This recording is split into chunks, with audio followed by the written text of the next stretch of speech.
Liris Chica, magandang aktres at matipunong aktor, nagkakalabuan?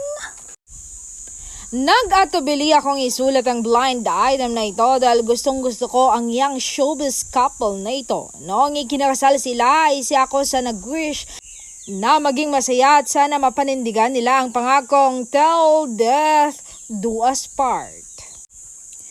Kaya ko lang ito ay sinulat dahil gusto lang naming iparating sa kanila na may duda pa rin ang kaming hindi totoo ang nakarating sa aming nagkakalabuan na silang mag-asawa. Pero kung totoo man, itong kumakalat na chismis, sana hindi matuloy sa hiwalayan at magkaayos pa sila alang-ala sa magandang samahan.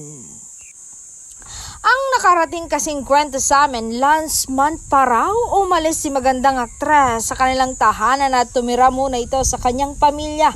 Maaring pansamantalang ito, baka kailangan muna ng space para mapagtanto ang dapat ayusin kung ano man ang diferensya o problema sa kanila.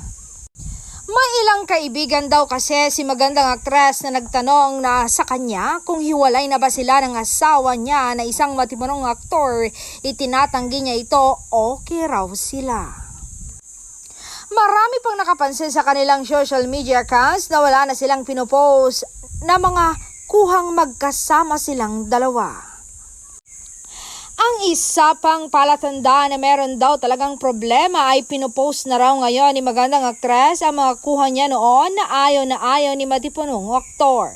Ano kaya ang gusto niyang ipahiwatig? Sinasaway na niya ang dating ipinagbabawal ni matipunong aktor. Sana maayos sila at magsasama na sila uli kung totoo mang umalis na si magandang aktres sa kanilang tahanan.